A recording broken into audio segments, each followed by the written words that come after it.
হরে কৃষ্ণ।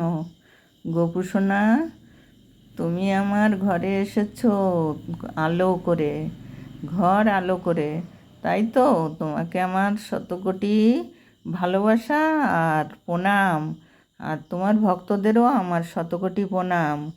তোমাকে আমি এখন চান করাবো, আর তোমার সমস্ত কাজ করব, আর তোমার ভক্তদের সঙ্গে আমি গল্প করব। একটা গল্প, একটা মেয়ে, সে তার বাবা বিদেশে থাকে, তার বাবা বিদেশে সেখানে থাকে, আর সে ছোট্ট মেয়ে, তার মা নিয়ে বাড়িতে থাকে শাশুড়ির কাছে। আরও ভাইরা আছে কিন্তু আলাদা। তা সেই ছোট্ট মেয়েটাকে, 4 বছরের মেয়েটাকে রেখে তার মা চলে যায় অন্য আর একজনের সঙ্গে।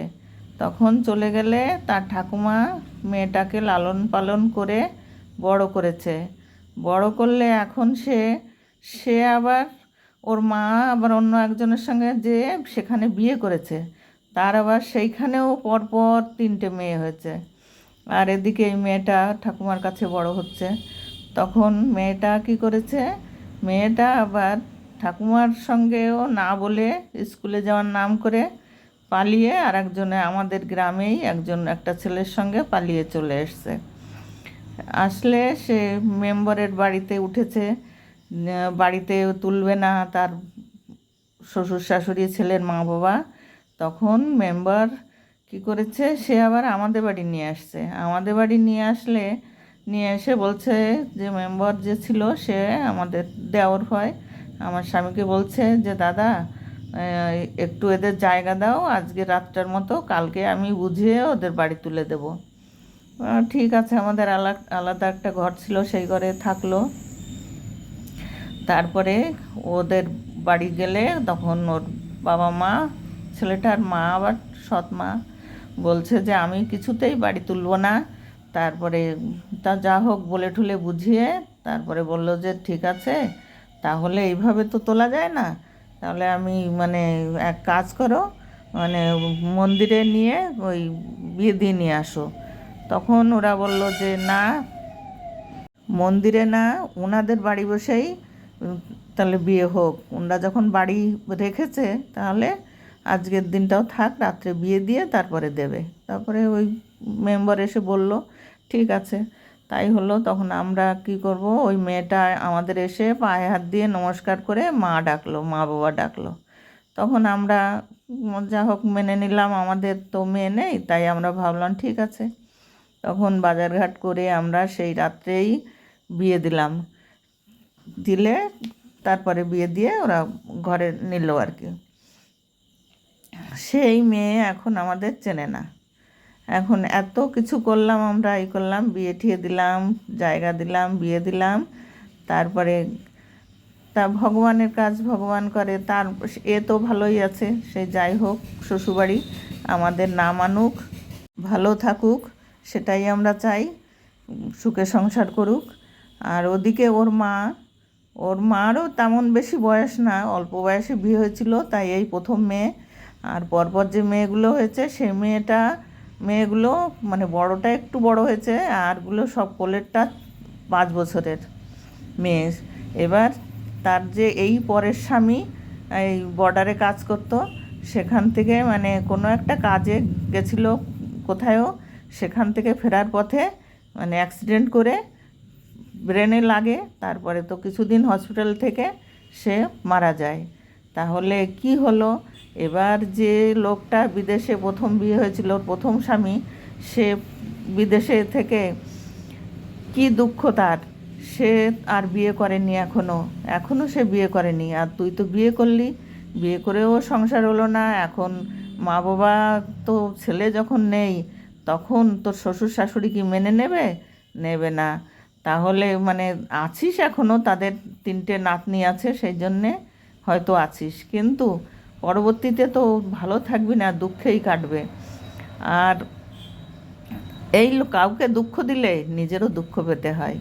যে স্বামীকে তুই ফেলে চলে আসছিস, সে বিদেশে থাকে, হয়তো কতদিন পরে আসে, কিন্তু সেও তো বিদেশে থেকে সে ভাবতো আমার ঘর আছে, আমার সংসার আছে, আমার মেয়ে আছে, বউ আছে, কিন্তু সেটা কি করলি তুই? তার সেই পুরো মানে সব কিছু মানে সে বিসর্জন হয়ে গেল, তার বউ মেয়ে কিছুই থাকলো না, কিন্তু সে বেঁচে আছে, কাজকর্ম করছে, যা হোক ভালোই আছে, কিন্তু বিয়ে করেনি। আর তুই এই যে কী করলি, এই কদিনের সংসার করলি, আর তারপরে তো আবার সেই যা তাই হয়ে গেলি। এখন তো সেও নেবে না, আর এখানেও। তাহলে কর্মফল এই জীবনেই পেতে হবে। এই জন্যে কৃষ্ণ বলে কর্মই শ্রেষ্ঠ, কর্ম করলে তার ফল পেতেই হবে। তাই কর্মফল নেওয়ার জন্যে সেজে থাকতে হবে। হরে কৃষ্ণ হরে কৃষ্ণ কৃষ্ণ কৃষ্ণ হরে হরে। আর এই যে মেয়েটা কেমন মানে মন, যে যারা আমাকে সেদিন কেউ আমার জায়গা দিল না, তারা জায়গা দিল, মা বাবা বলে তারা মা বাবার কর্তব্য পালন করলো, তাই তাদের ভুলে গেলাম।